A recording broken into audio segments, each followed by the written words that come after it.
अच्छा, last class में हमने चैप्टर नंबर 2 जो है उसको कंप्लीट किया था। इस क्लास में इंशाल्लाह चैप्टर नंबर 3 जो है उसको कंप्लीट करेंगे। चैप्टर नंबर 3 जो है वो टॉपिक जो है वो मतलब नाम से आपको बता रहा है कि इसमें हम इक्वेशंस के बारे में पढ़ेंगे। जैसे सेकेंड ईयर में चैप्टर नंबर 2 और 3 काइंड ऑफ स्ट्रेट लाइन से रिलेटेड था। एक ही टाइप की इक्वेशन थी स्ट्रेट लाइन की, उसी से रिलेटेड आपने सारी डिस्कशन की थी। यहाँ पे नाम तो इसका इक्वेशन है, लेकिन मेजॉरिटी आप इस चैप्टर के अंदर मैक्सिमम एक्सरसाइज में आप क्वाड्रेटिक इक्वेशन से डील कर रहे होते हो। नाम इक्वेशन है लेकिन डील आप क्वाड्रेटिक इक्वेशन से कर रहे होते हो। इवन 3.4 में अगर आपके पास कोई इक्वेशन डिफरेंट फॉर्म में होती थी, वो क्यूबिक है या वो लीनियर है, कुछ भी है, तो आप उसको कन्वर्ट करते थे। लीनियर को तो खैर नहीं करोगे, कोई भी और अदर देन क्वाड्रेटिक इक्वेशन है उसको आप कन्वर्ट करते थे क्वाड्रेटिक इक्वेशन में, फिर आप उसको सॉल्व करते थे। तो तभी 3.4 एक्सरसाइज का जो हेडिंग थी वो यही थी कि equation reducible to quadratic equation. तो इस चैप्टर में क्वाड्रेटिक इक्वेशन की बहुत ज्यादा अहमियत है। टोटल 8 एक्सरसाइज हैं।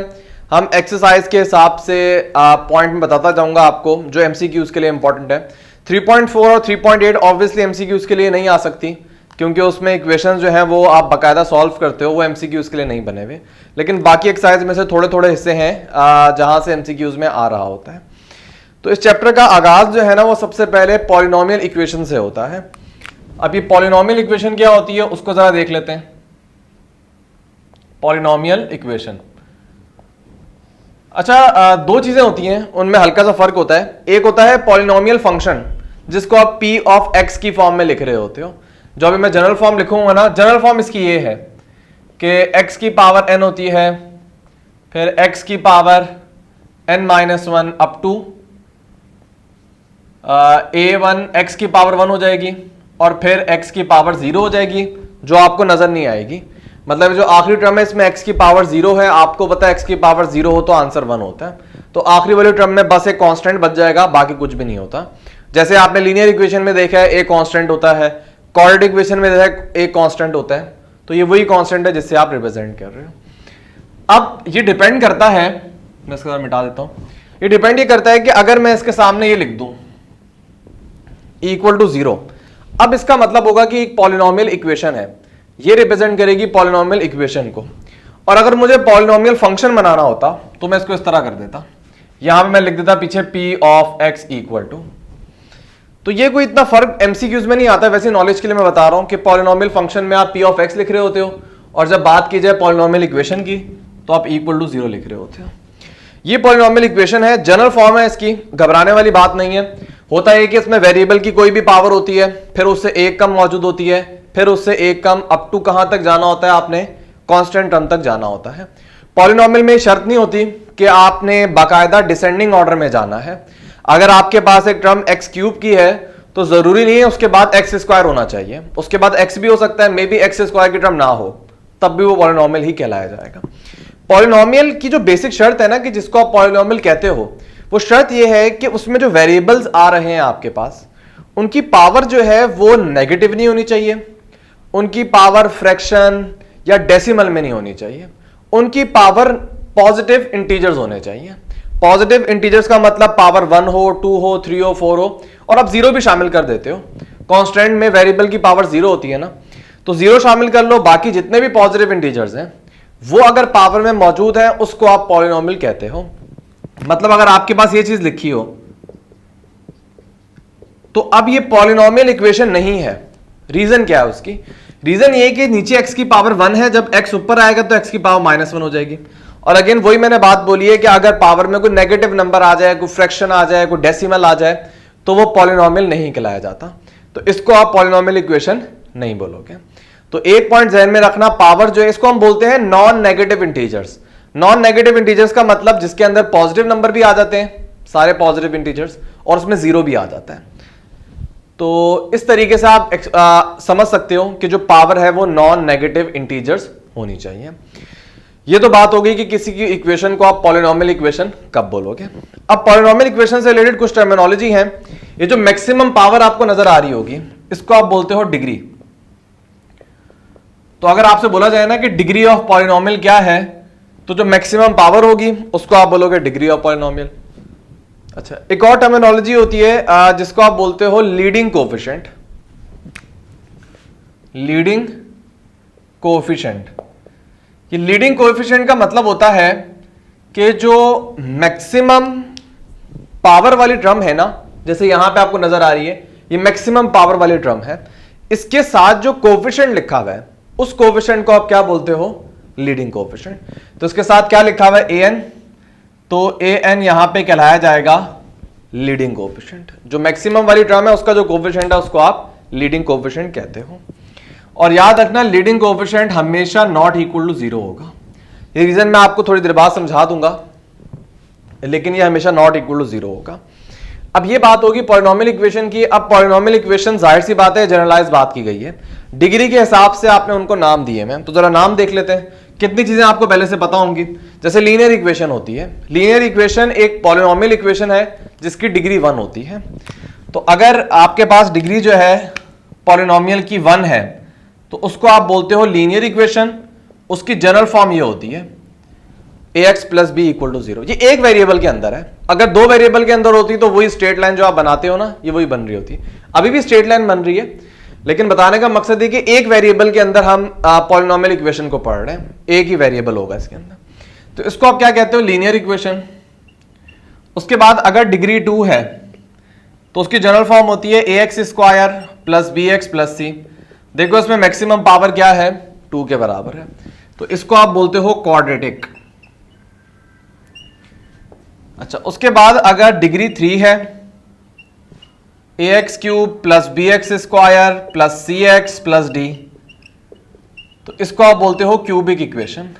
मजे की बात यह है कि कैलकुलेटर से, क्योंकि एनईडी वाले बच्चे जो है, एनईडी वाले हो गए, दाऊद वाले बच्चे हो गए, इनमें कैलकुलेटर अलाउ होता है। तो आप क्वाड्रेटिक इक्वेशन को भी कैलकुलेटर में सॉल्व कर सकते हो, आप क्यूबिक इक्वेशन को भी सॉल्व कर सकते हो।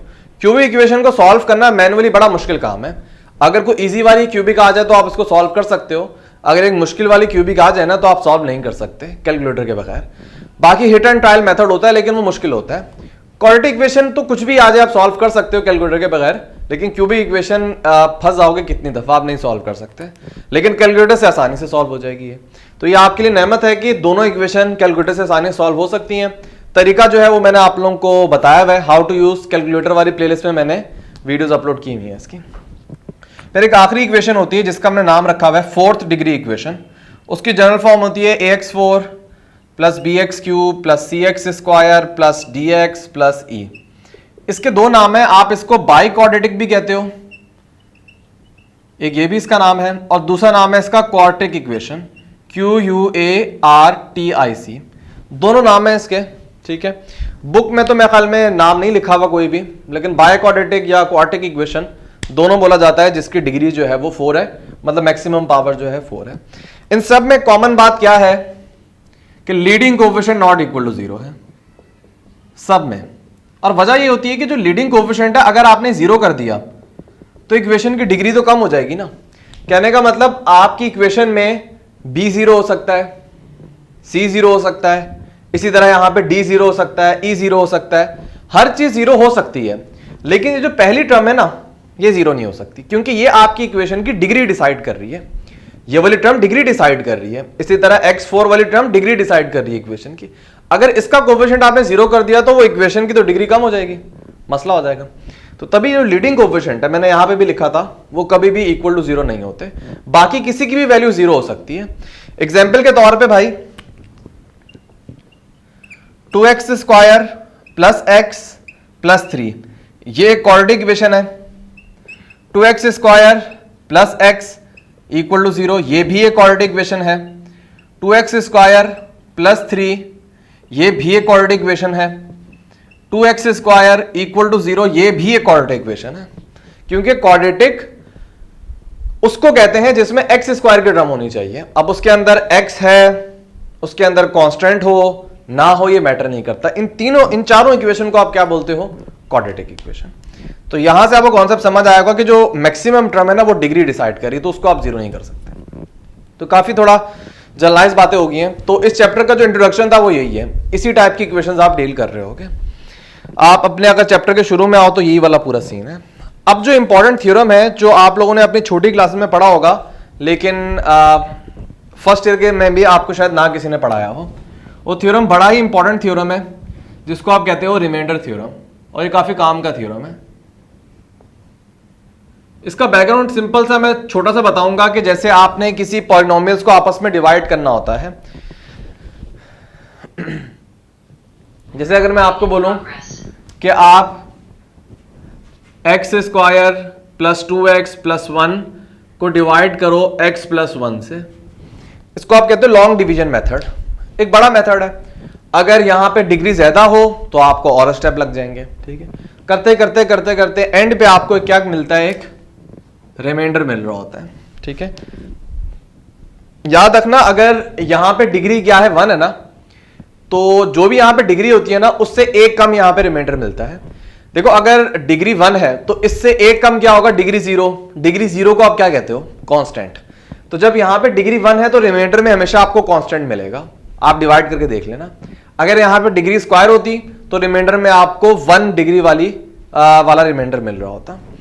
तो यहां पे आपको एक कांस्टेंट मिलेगा, ठीक है। पूरी डिवीजन आप परफॉर्म करोगे, एंड पे आपको रिमाइंडर मिल गया।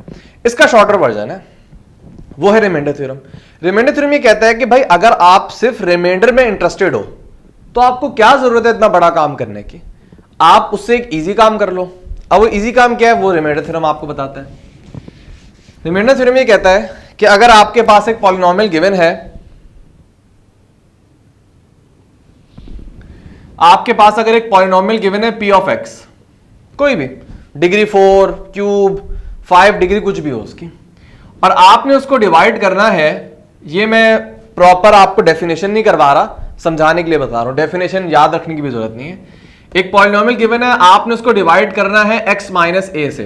ये मैंने जनरलाइज बात की है, असल बात क्या है कि डिग्री 1 होनी चाहिए। ये जो रिमाइंडर थ्योरम है ना, ये वैलिड उस वक्त होता है कि जब आपने डिवाइड करना है तो उससे डिवाइड करो जिसकी डिग्री 1 हो, तब ये वर्क करता है। तो रिमाइंडर थ्योरम ये कहता है कि जब आपने p ऑफ x को डिवाइड करना है x माइनस a से, तो आप लॉन्ग डिवीजन को छोड़ दो, आप एक इजी काम कर लो। इजी काम क्या है कि आप इस x माइनस a को ना इक्वल टू 0 रखो, x की वैल्यू a आ जाएगी। अच्छा, ये रिमाइंडर थ्योरम की स्टेटमेंट में आपको ये चीज नहीं मिलेगी, ये मैं समझाने के लिए आपको बता रहा हूं कि एक p ऑफ x को आपने डिवाइड किया x माइनस a से, तो रिमाइंडर क्या होगा, ये जो x की वैल्यू आई है ना, इसको आप पॉलिनोमियल में पुट कर दो, दैट्स इट, आपके पास रिमाइंडर आ जाएगा। करके देखते हैं, फिर बात समझ आएगी। लेट कर लो आपने डिवाइड करना है, एक पॉलिनोमियल है x cube plus 2x square plus x plus 1 equal to 0, और आपको बोला जा रहा है इसको डिवाइड करो x माइनस 1 से, ठीक है। बड़ा इजी काम है, आप क्या करो, x माइनस 1 को इक्वल टू 0 रखो, x की वैल्यू आएगी 1। आप अच्छा पॉलिनोमियल इक्वेशन हो, ज्यादातर पॉलिनोमियल फंक्शन होता है जब आप उसको डिवाइड करते हो, तो पॉलिनोमियल फंक्शन को हम पिक करते हैं। पॉलिनोमियल फंक्शन के स्टार्ट में p ऑफ x आ जाएगा। तो ये जो आपने x माइनस 1 को इक्वल टू 0 रख के x की वैल्यू निकाली है ना, रिमाइंडर थ्योरम कहता है इस x की वैल्यू को पॉलिनोमियल में पुट कर दो। तो पॉलिनोमियल में जहां जहां x आ रहा है वहां पे 1 पुट कर दो, तो इधर इधर और इधर मैंने 1 पुट कर दिया। तो सॉल्व करो, 1 प्लस 2 प्लस 2, ये हो जाएगा 5। तो ये कितना इजी मेथड है, आपको पूरी लॉन्ग डिवीजन से जान छुट गई आपकी, आपको पूरा लॉन्ग डिवीजन करने की जरूरत नहीं है। आप बस क्या करो, जिससे डिवाइड करना था उसको इक्वल टू 0 रखा, x की वैल्यू निकाली, उसको आपने पुट कर दिया पॉलिनोमियल के अंदर, जो आंसर आएगा वो आपका क्या हो जाएगा, रिमाइंडर हो जाएगा। तो ये है रिमाइंडर थ्योरम, जो आपको रिमाइंडर मालूम करने में हेल्प करता है। तो लॉन्ग डिवीजन से भी आप रिमाइंडर मालूम कर लेते हो, लेकिन ये बहुत इजी मेथड है जिससे आप सॉल्व करते हो। तो ये तो स्टेटमेंट होगी, स्टेटमेंट मैंने आपको समझा भी दी, अगर एमसीक्यूज में आया तो आप आसानी से इसको कर लोगे खुद से। उसके बाद एक और थ्योरम है जो बुक में नाम मेंशन है इसका, हाँ बुक में इसका नाम भी मेंशन है, और वो नाम ये है फैक्टर थ्योरम। ये समझ लो इसी का अगला वर्जन है, और ये बड़ा इंपॉर्टेंट है, इसके एमसीक्यूज बहुत नजर आते हैं आपको। फैक्टर और रूट वाली जो चीजें हैं ना, वो यहीं से आपको समझ आएंगी। ये थ्योरम रिमाइंडर थ्योरम के आगे बात करता है। ये थ्योरम ये कहता है कि जब आपने एक पॉलिनोमियल को डिवाइड किया था x माइनस a से, तो रिमाइंडर आपके पास क्या आया था, p ऑफ a। कहने का मतलब आपने x की वैल्यू पॉलिनोमियल में पुट की थी, तो आपके पास रिमाइंडर आ गया था। ये थ्योरम ये कहता है कि जब आपने x की वैल्यू पुट की पॉलिनोमियल के अंदर, ठीक है, और अगर रिजल्ट 0 के बराबर आ जाए, कहने का मतलब अगर रिमाइंडर जो है वो क्या हो जाए, 0 के बराबर हो जाए। आपने 1 वैल्यू पुट की, या कोई भी वैल्यू पुट की और आपके पास रिजल्ट में 0 आ जाए, तो फिर क्या होगा? होगा ये कि आप ये बोलोगे कि जिससे आपने डिवाइड किया था ना x माइनस ए से, तो आप बोलोगे x minus A is a factor of polynomial. दोबारा बताता हूं, जब आपने जिससे डिवाइड करना था उसको आपने इक्वल टू 0 रखा, उसकी वैल्यू निकाली, a आ रही थी वैल्यू, उस a वैल्यू को आपने पुट कर दिया पॉलिनोमियल के अंदर। तो इस p ऑफ a का आंसर अगर 0 के बराबर आ जाए तो फिर आप ये बोलोगे कि जिससे आपने डिवाइड किया था ना x माइनस ए से, वो क्या है? वो फैक्टर है इस पॉलिनोमियल का। बस इतना है सिंपल। रिमाइंडर अगर आपके पास 0 आ जाए तो वो उस चीज को आप क्या बोलोगे कि वो फैक्टर है उस पॉलिनोमियल का। ये है फैक्टर थ्योरम, ठीक है। तो ये वर्ड आपने समझ लिया। फैक्टर कब कहलाया जाएगा? जब रिमाइंडर उसका 0 आ जाएगा तो आप उसको बोलोगे फैक्टर, ठीक है। और अगर x माइनस ए जो है ये फैक्टर है, मैं एक और टर्मिनोलॉजी बता रहा हूं, एक और टर्म बोल दो आप कि x माइनस ए जो है अगर वो फैक्टर है, तो फिर आप बोलोगे यार बिलाल आपका माइक्रोफोन बार बार ऑन होता है, मैं नेक्स्ट टाइम रिमूव कर दूंगा आपको। मैं क्लास ले रहा होता हूं, आपका माइक्रोफोन ऑन होता है दरमियान में। एक काम दिए वो लोग भी आप सही तरह नहीं कर सकते, नेक्स्ट टाइम ना हो ऑन। तो x माइनस ए हमारा क्या था? फैक्टर था। तो ये जो a है ना, जो आपने पुट किया था इस पॉलिनोमियल के अंदर, उसको आप क्या बोलोगे? रूट। जो आप वो दरख्त की पढ़ते हो ना, जड़ें, वही वाला है रूट, ठीक है। तो यहां पे रूट का मतलब क्या है कि अगर x माइनस ए फैक्टर है तो a क्या हो जाएगा? रूट के बराबर हो जाएगा। एक तो ये इसका मतलब है। अब इसको आप दूसरे एंगल से सोचो। दूसरे एंगल का मतलब ये है कि अगर आप पॉलिनोमियल में कोई भी एक वैल्यू पुट करो, जैसे पॉलिनोमियल में मैंने 1 पुट किया था ना, आप 2 पुट करो, 3 पुट करो, वो वैल्यू पुट करने के बाद अगर रिजल्ट 0 के बराबर आ जाए तो उस वैल्यू को आप क्या बोलोगे? रूट बोलोगे। क्योंकि जरा आप गौर करो, यहां पे आपने a पुट किया था ना, तो a पुट करने के बाद रिजल्ट क्या आ रहा था? 0 के बराबर। तो जब आपने पॉलिनोमियल में कोई वैल्यू पुट की और रिजल्ट 0 के बराबर आ गया, तो उसको आप क्या बोलते हो? वो वैल्यू जो है वो रूट है। दैट्स वाई जब आप क्वाड्रेटिक इक्वेशन को सॉल्व करते हो ना, तो रिजल्ट में आपके पास रूट्स आते हैं। तो रूट्स हम क्यों बोलते हैं? क्योंकि अगर आप उन वैल्यूज को इक्वेशन के अंदर पुट करोगे तो लेफ्ट हैंड साइड पूरी क्या हो जाएगी? 0 के बराबर हो जाएगी। दैट्स वाई उन वैल्यूज को आप क्या बोलते हो? रूट्स, ठीक है। तो यहां पे हमने फैक्टर भी समझ लिया, यहां पे हमने रूट भी समझ लिया। अब इसके सवाल किस तरह आते हैं, वो अगर आप 3.1 पे आ जाओ तो आपको पूरी बात समझ आ जाएगी। जैसे 2 में लिखा हुआ है, चलो इसको स्क्रीनशॉट ले लो, मैं जरा करवा देता हूं।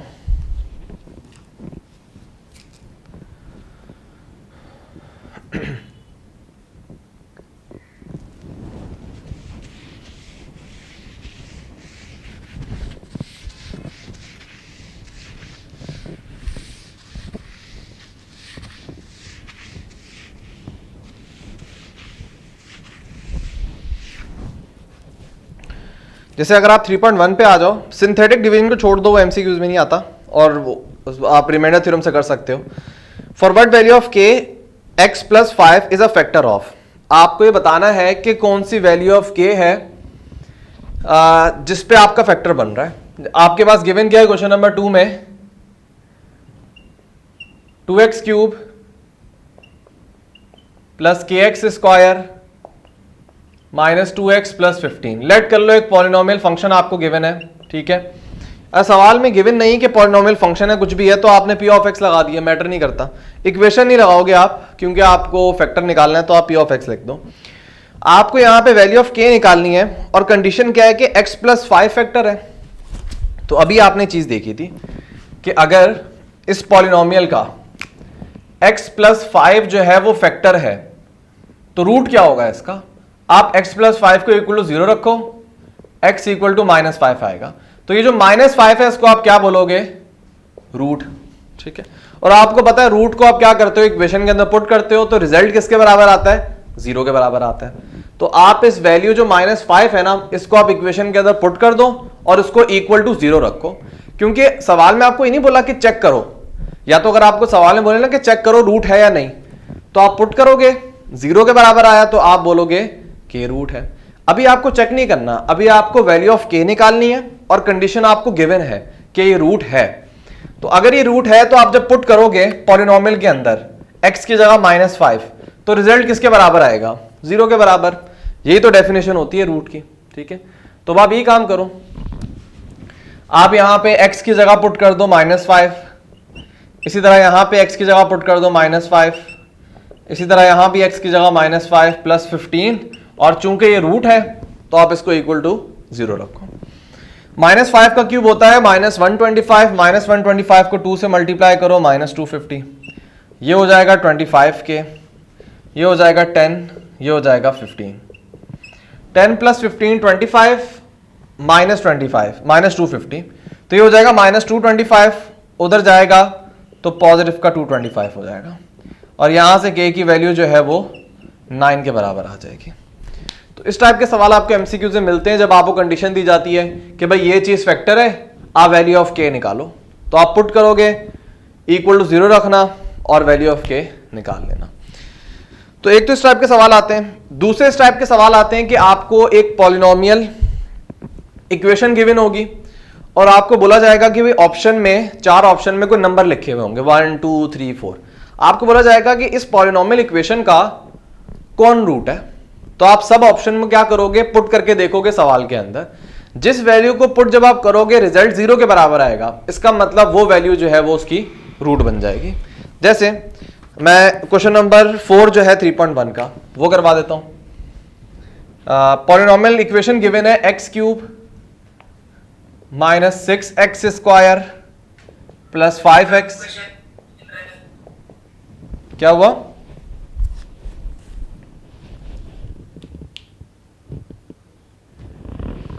x प्लस 5 को इक्वल टू 0 रखते हैं तो x की वैल्यू -5 आ जाएगी। असल में तुम सब स्टूडेंट लेट आए हो तो ये मेरा मसला नहीं है, तुम लोगों को टाइम पे आना चाहिए था। पूरी मैंने कहानी डिटेल से बताई है, अब रिकॉर्डिंग में कवर करना।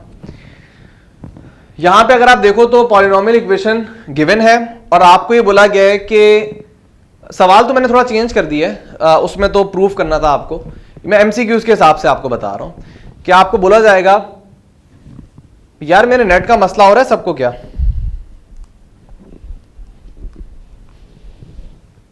ठीक है, अच्छा तो अच्छा ये चीज गिवन होगी और ऑप्शन में लेट कर लो। ए ऑप्शन में लिखा होगा 0, बी में लिखा होगा 1, सी में लिखा होगा 2, डी में लिखा होगा 3। मतलब करना क्या है, वो आपसे पूछेंगे इस इक्वेशन का कौन सा रूट है। इन चारों में से आपने बताना है कि इस इक्वेशन का क्या रूट है। तो रूट का क्या मतलब मैंने बताया, जब आप पुट करो रिजल्ट क्या हो जाना चाहिए, 0 के बराबर होना चाहिए। तो आप इस पॉलिनोमियल में पहले 0 पुट करो, रिजल्ट 0 के बराबर नहीं आएगा। आप 1 पुट करके भी देख लेना, रिजल्ट 0 के बराबर नहीं आएगा। फिर आप 2 पुट करके देख लेना, रिजल्ट 0 नहीं आएगा। जब आप 3 पुट करोगे ना, रिजल्ट 0 के बराबर आएगा। कैसे पता चला कि आप 3 को पुट कर लेना x की जगह पे,